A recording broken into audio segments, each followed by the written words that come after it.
Here's a quick video to go over some connections on the boost tube for the wastegate, as well as the throttle body tube for a boost gauge pickup, and how to drive the EBCS and other systems off that barb you're going to install.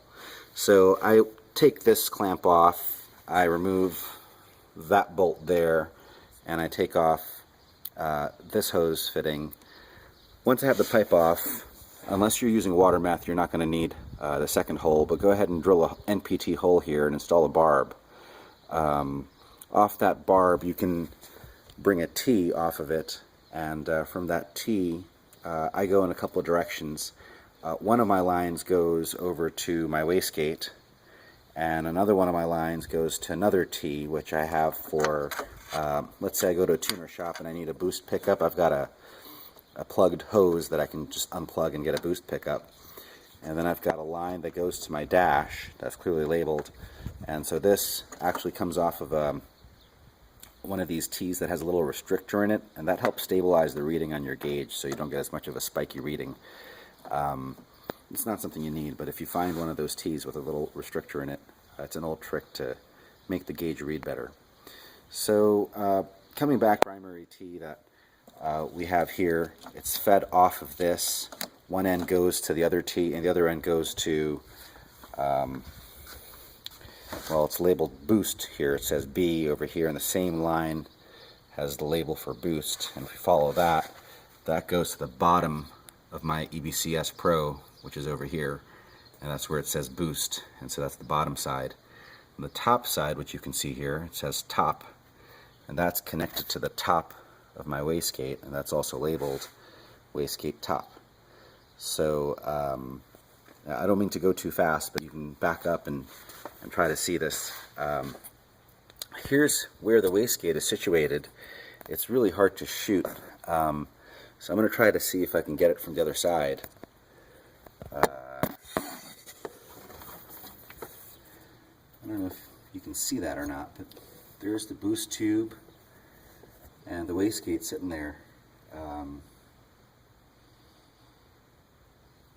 Does that give you any idea how that's plumbed and how that's fixed? There's a point where you can see it's welded on.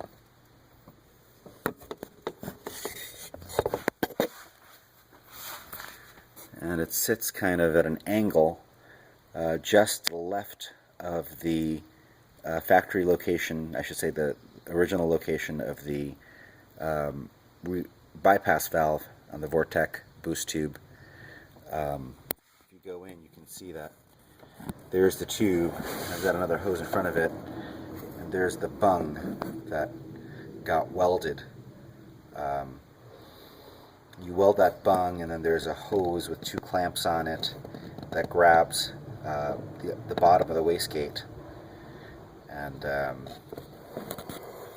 allows the wastegate to sit. This is looking just horizontally down at the motor now. It allows the wastegate to sit just in this little crevice cubby between, I think that's the factory water pump there, and the way the Vortech bypass valve breather sits. It all sits just very close to each other, but you can get the angle. Once you remove the air box, it's very easy to see how you'd like to put that if you want to weld that.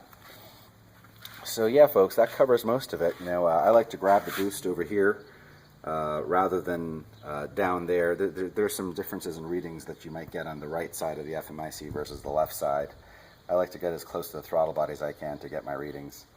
And once you start plumbing other stuff in, I don't like teeing off the existing line to the the bypass valve, which a lot of people like to do, but no harm in it. I just like having a clean, separate line that's dedicated for each component and device. So any questions, let me know. Thanks.